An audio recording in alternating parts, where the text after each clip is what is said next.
Hello, hello, bienvenue sur l'Échiquier, le rendez-vous des entrepreneurs où l'on explore les secrets du succès entrepreneurial.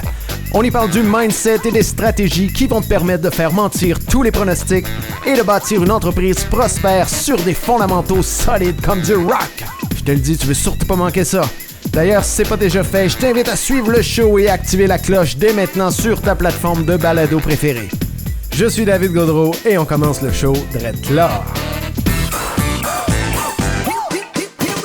Oh yeah! Bienvenue dans ce deuxième épisode de l'Échiquier entrepreneurial. Merci d'être là encore aujourd'hui pour ce magnifique épisode qui était long en tabarouette à sortir.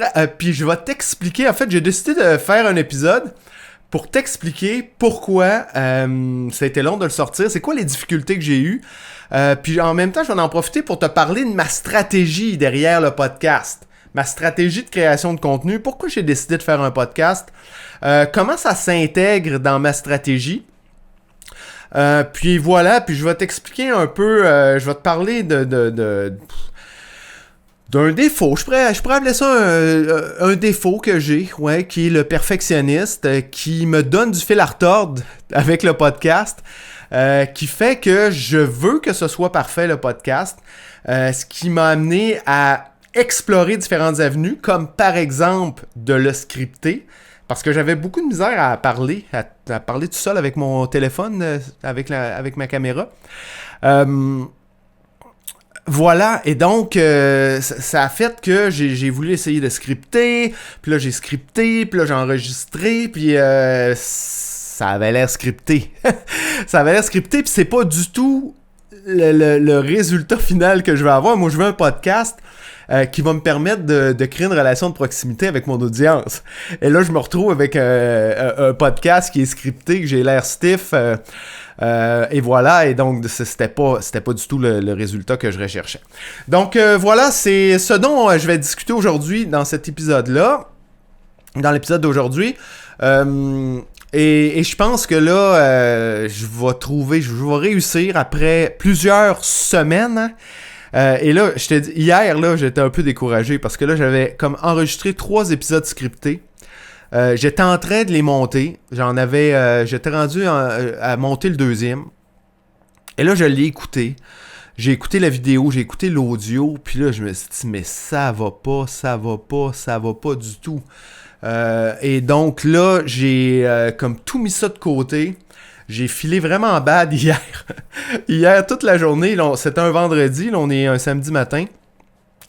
Je me sentais vraiment mal parce que ça fait des semaines que que je passe à essayer de sortir des épisodes, à explorer différentes avenues, différentes façons de faire. Et là, j'arrivais pas à trouver, à m'approprier ma propre façon de faire.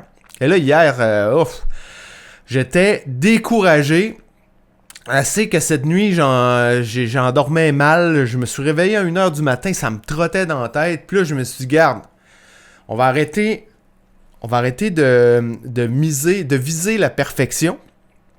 Et puis, on va essayer de le faire tel que tel. À la limite, là, d'accepter le fait qu'au début, ça sera poche. Mais ouais. Si c'est poche, mais c'est pas grave parce que ça va être un processus qui va me permettre de m'améliorer. Et ça donne bien parce que je suis justement en train de lire, en fait, d'écouter un livre audio de Brené Brown où elle parle du perfectionnisme. Le livre étant, c'est quoi le titre du livre? C'est The Gift of Imperfection. OK, donc voilà, c'est un livre très intéressant que je te recommande. Et elle parle de perfectionnisme. Et voici ce qu'elle dit. OK, et ça m'a trotté dans la tête cette nuit. Puis justement, ça m'a permis de dire, bon, OK, je pense que on va essayer de le mettre de côté, ce perfectionnisme-là. Puis c'était sur la base du livre que j'écoute actuellement.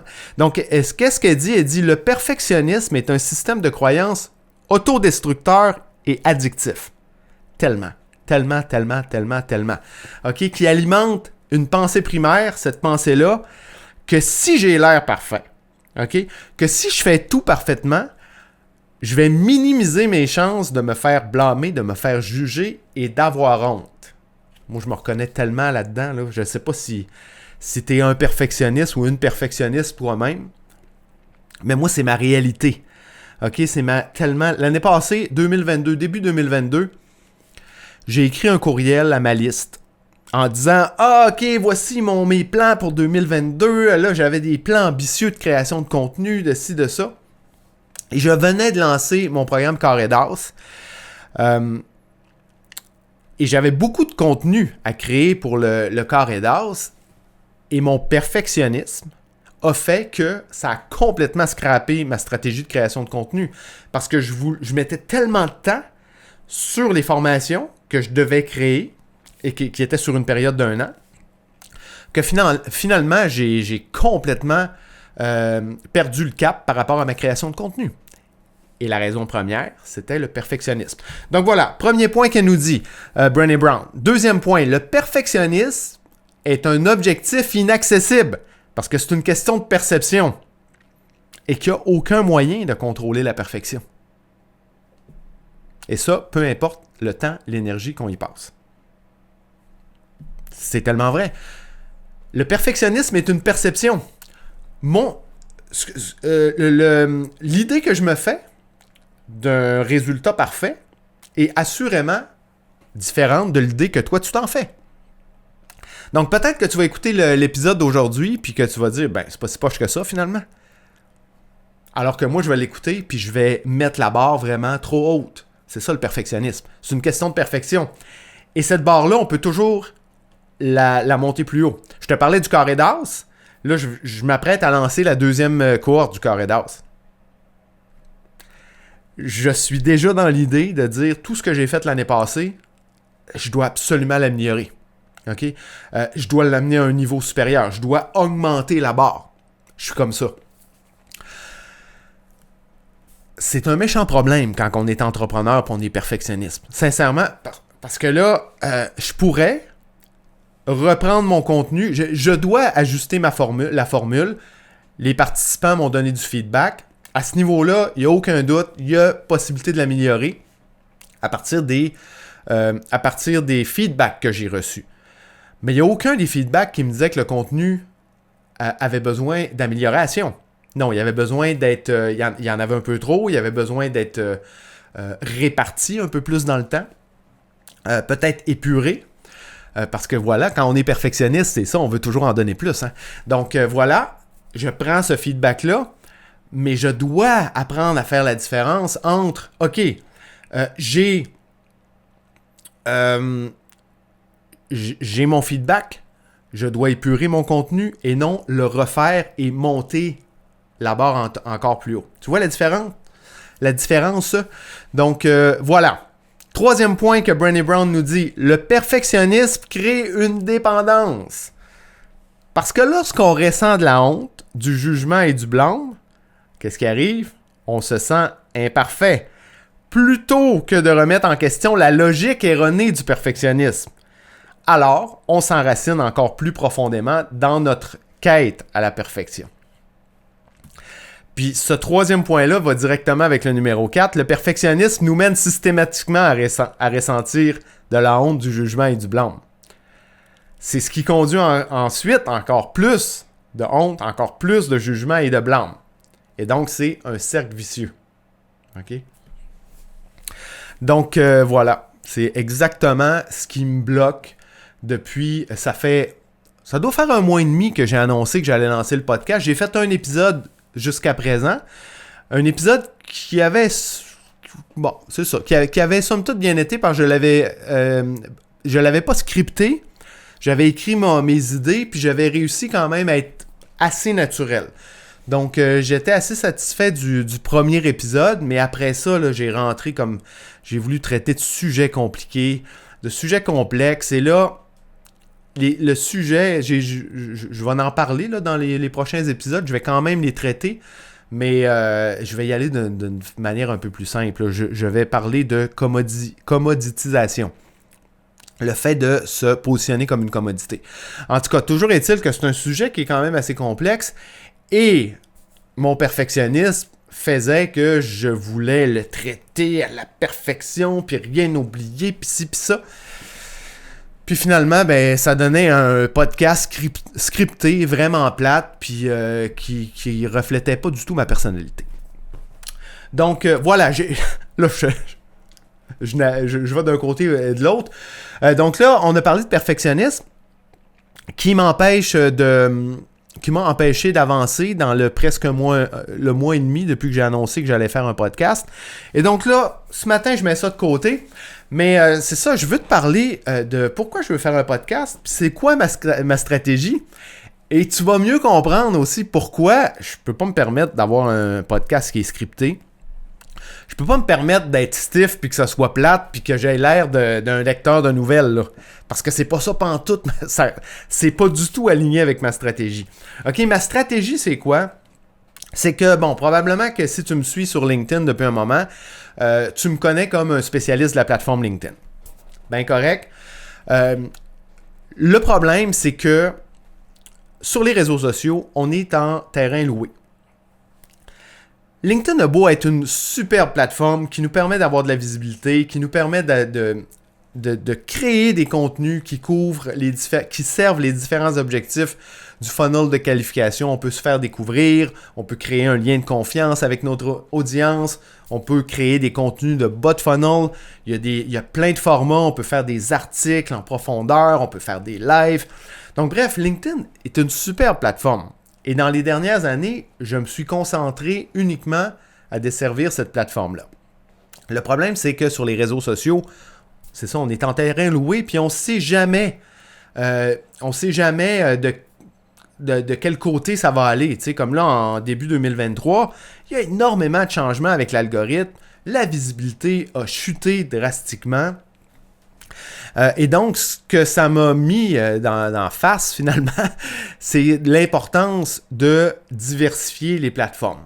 Et donc, avec le podcast, ce que je veux faire, c'est devenir de plus en plus multiplateforme. Donc, je veux continuer d'assurer ma présence sur LinkedIn, mais je veux faire des épisodes de podcast, prendre des clips et utiliser ces clips-là pour assurer une présence multiplateforme.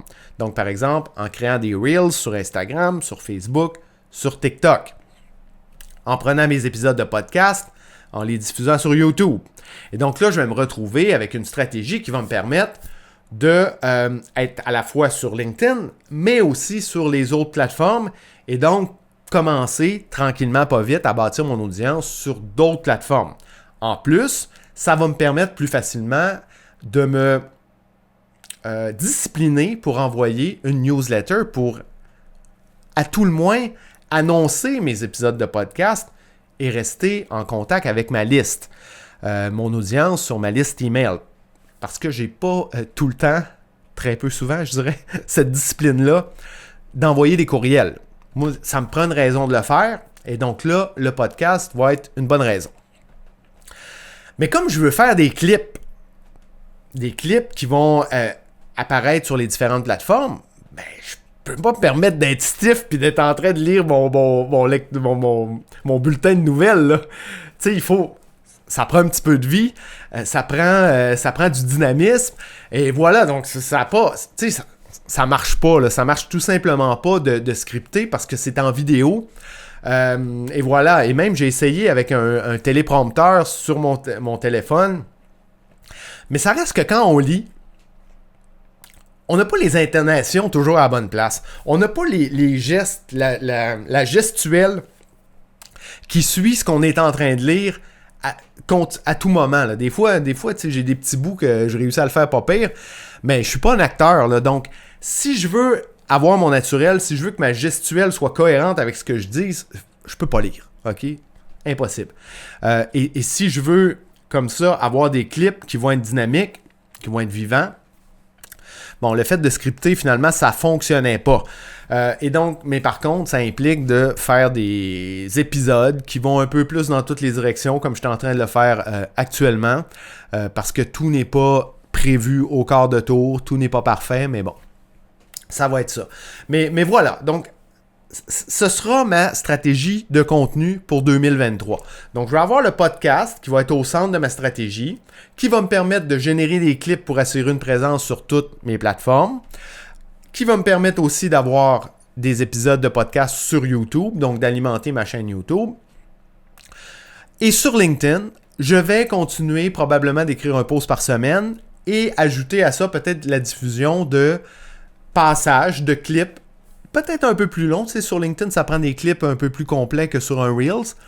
Mais bref, ça va me permettre d'avoir peut-être 2-3 contenus par semaine, 2 vidéos, un post. Et avec un minimum d'effort, là, si on met de côté le fait que ça fait 1 mois et demi que je tourne en rond puis que je rush comme un malade, normalement, là, avec un minimum d'effort, ça va me permettre vraiment d'alimenter toutes mes plateformes, de devenir multiplateforme, d'écrire, d'avoir un prétexte aussi pour écrire, rester en contact avec ma liste email. Et voilà, donc tout devrait être optimal. Ça, c'est dans mon idéal, là, mais ça a été complètement l'inverse dans le dernier mois et demi. Donc, c'est sûr que là, il va falloir que ça s'enligne parce que ça commence à être un petit peu décourageant. Sincèrement, là, hier, ça fait comme 2 semaines peut-être, 2-3 semaines que je me mets une pression de fou. Là, quand j'ai commencé à scripter, là, j'avais comme...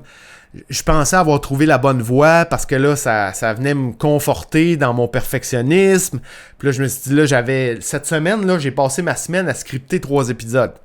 Hey, ça commence à faire, là. Tout était scripté au quart de tour, pardon. Tout était, entre parenthèses, parfait jusqu'à ce que je l'enregistre, puis c'était plus parfait pantoute. OK? Il n'y avait plus de dynamisme. Je me sentais complètement déconnecté de mon audience. J'écoutais ça, puis moi-même, je me disais, mais ça n'a pas de maudit bon sens. En tout cas, bref. Donc, voilà pour ce qui est de ma stratégie, de ma stratégie de contenu que je n'ai pas le choix de mettre en place, je te dirais.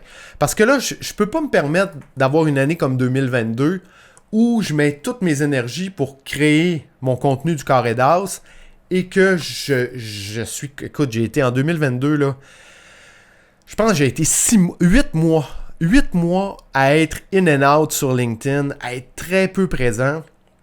Et évidemment, moi, il y a un lien direct entre ma capacité à générer de la clientèle, ma capacité à bâtir ma notoriété, à générer des clients dans mes cohortes de formation. Il y a un lien direct avec ma présence sur LinkedIn. Puis là, ça va être ma présence multiplateforme.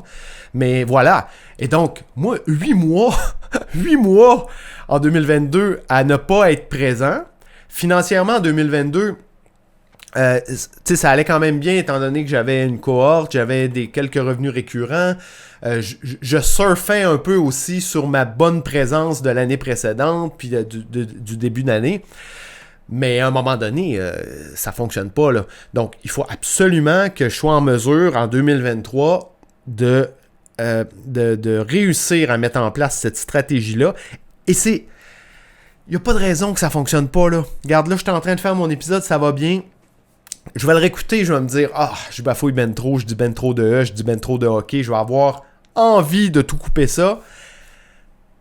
Mais j'espère que je vais réussir à pas le faire. En tout cas, si tu n'entends pas aucun de hockey puis aucun E dans l'épisode, tu vas dire, il n'a pas réussi. Mais je vais essayer de résister à la tentation qui est tellement plus forte que moi, de ne pas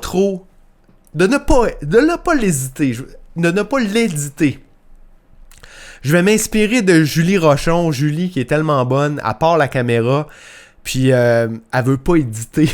Elle veut pas éditer une ligne. Je la trouve... c'est mon modèle. Puis je veux vraiment m'aligner sur ce qu'elle parvient à faire. Donc voilà, ça va être mon objectif. Donc 2023, si on fait un petit recap là, de tout ce que j'ai dit. Mettre le perfectionnisme de côté. OK? Réaliser ce que Brené Brown nous dit tellement bien, que c'est un système de croyance autodestructeur, ok? C'est une dépendance, le perfectionnisme. Donc, il faut mettre ça de côté. Il faut s'en départir. Il faut accepter que ça ne sera pas parfait. That's it, that's all. Anyway, c'est une perception. Donc, probablement que tu vas écouter l'épisode puis tu vas te dire, c'est pas si pire que ça. Si jamais c'est le cas, écris-moi donc pour me le dire. Écris-moi donc pour me le dire. Puis d'ailleurs, si tu veux m'aider, c'est juste le 2e épisode du podcast. Pour qu'il soit connu, j'ai besoin de reviews, j'ai besoin de commentaires. Donc, si tu veux prendre un petit 2 minutes pour me donner un 5 étoiles, m'envoyer un commentaire, peut-être m'envoyer un commentaire aussi, ou c'est-à-dire un message, un DM sur Instagram ou un message sur LinkedIn ou sur YouTube. Ça va me faire plaisir, ça va m'encourager, ça serait génial à ce niveau-là. Donc voilà, donc perfectionniste, puis ensuite stratégie, puis je t'invite à t'en inspirer aussi de cette stratégie-là. C'est super d'être sur LinkedIn. C'est vraiment une plateforme qui est extraordinaire, LinkedIn. Moi, je pense que tout entrepreneur devrait être sur LinkedIn. C'est un no-brainer. Même si actuellement l'algorithme fait des hauts et des bas, il y a un peu moins de visibilité, il y a encore énormément plus de visibilité que la majorité des autres plateformes et c'est pas une visibilité auprès de jeunes de 14 ans. Là.